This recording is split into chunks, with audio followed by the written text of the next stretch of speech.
Morning. Morning.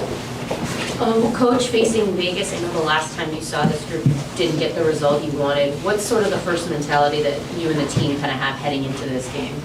Go repeat what we did last game.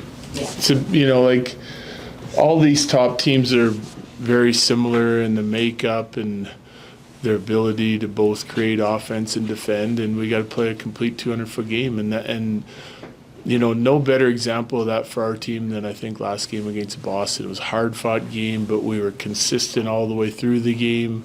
We competed hard, executed well, and we defended the right way. So, that's a recipe for success. And it doesn't matter who you're playing, you want to try and have that same sort of mentality. Josh Mason is out there. Is he good to go today, or? No, he's not. He's close. He's getting better, but he's not going to go tonight.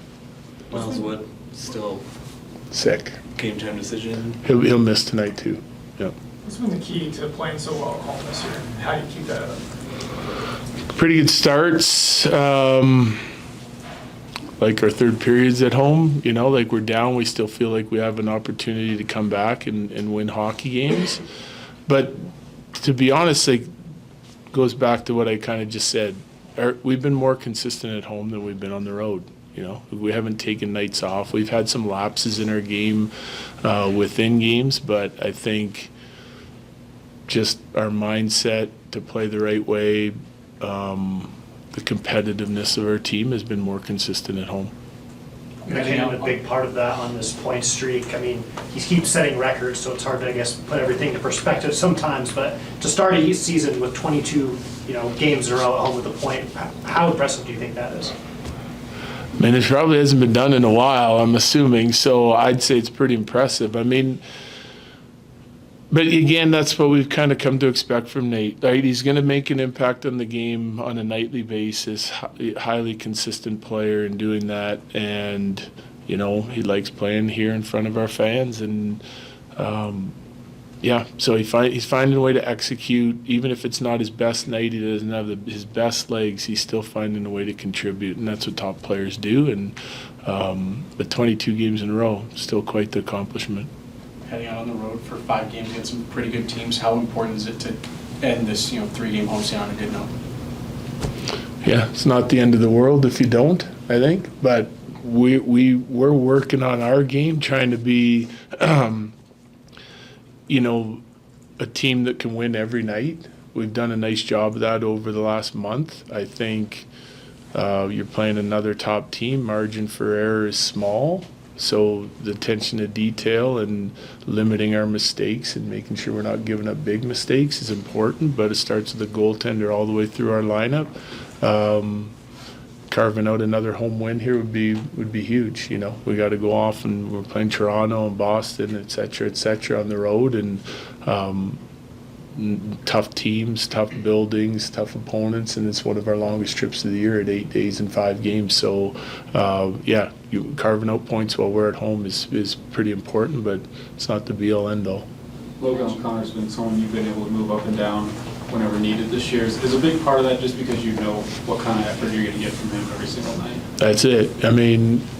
So when you're looking to put players into a spot in a lineup, the best gift for a coach is to know exactly what you're going to get. And it doesn't matter where he plays, 4th line, 3rd line, 2nd line, you know exactly how he's going to play. He doesn't change his game when I move him with skilled players. He's just going to go do what he does because I'm putting him there because he's a complement to those guys, and he can help those guys in certain areas of the game, and they can help him in others. So, it's nice to, that's another guy that's, really consistent at what he does, start to finish, year to year, game to game, week to week. He's going to bring it as hard as he can every night. He'll maybe have some off nights, but they're few and far between. You mentioned some things to consider with Georgiev's workload coming up. What is UC Parkla's influence and input on those decisions? Well, he's in the most communication with Gorgie, right? So he knows how Gorgie's feeling about his game, how he's feeling from an energy level standpoint, where he's at mentally. And, and then we converse and make a decision on the goaltender, So we listen to Gorgie first, and then sometimes we give him a break even when he doesn't want it, you know? So he's the guy that likes the net, and if he's playing well enough, he'll probably get it on most nights. But, you know, we do want to take a look at the upcoming schedule, at least short term, and kind of pick out some starts where he can, or some nights where he can get a rest. Few last ones, Ryan. Is the way Druin's been playing now kind of what you had hoped when the team signed him? Yes, yeah. I mean, that's what you're looking for, right? In a guy that's kind of put a lot of work into his game this season with us, is you're hoping that he can be a player that can play with the guys like Mac and Mikko. It's great flexibility for us as a team. You know, depending on who we're playing and what the matchups are, you start adding guys like Lecky and Val on the second line, just makes you deeper, and then it keeps pushing like Wood and OC down to the third line, makes you deeper, and it kind of slots everyone where they need to be. And yeah, he's done a nice job. The offensive production from the top guys has not slipped, moving him up there instead of Val. And Val's really helped the second line as of late. I have the feeling that Lecky will do the same when he comes back. So, yeah, every guy we get back in the lineup, and the play of Drew to be able to go up there and keep producing not only for himself but with his line mates really helps us. Coach, Gabe was on the bench this morning. What kind of energy, and does that help like the chemistry with the team going into a big game like this? It does. I mean, it just, not just going into this game, but just in general. It's nice to have him around, right? He's the lead, one of the leaders of our team. He's our captain, and whenever he's around, and he always brings a good energy, right? Like, and the guys gravitate towards him, and they all have a job to do, and he's a little bit more relaxed, but it's nice to be a little bit relaxed and have some upbeat energy around on any time. You know, after losses, it's great. After wins, it's good to kind of keep the ball rolling, so it's nice to have him around. Coach, Last one. you just made a comment about LOC that you said, you know, no matter where you put him, his game doesn't change. Yeah. I feel like that's something that maybe we see with young players. Sometimes they get put on a scoring line. They try to change what they're doing. How rare is it to find someone that, you know, knows what his identity is, and regardless where he is in the lineup? Well, it's not just unique to him, but I think, like with our team especially, a lot of pressure's put on our top guys. There's a few different factors there. Like, you have guys that are used to playing 13, 14 minutes a night. You move them up the lineup, all of a sudden it's 18, sometimes it's 20. I mean, that's a tough workload right away, so you got to be in elite condition, which OC is, as we know.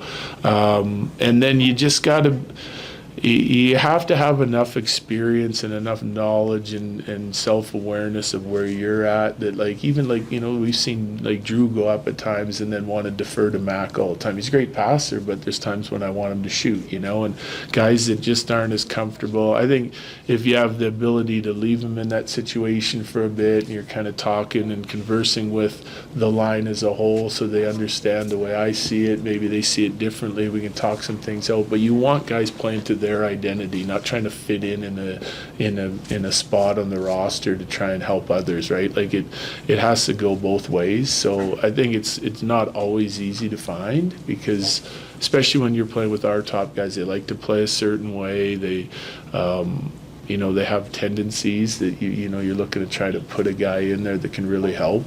You know, like Val, like for one example, like Val and Landy, like when those guys are with Mac and Mikko, they go to the net a lot, you know? So Drew's got to be willing to go to the net and hang around the net and be a presence there, and helps create offense with screens, tips, rebounds, etc. And it's something that he's really worked on to try and be effective at. Thanks, Jared. Yep, thanks. Thanks, Coach.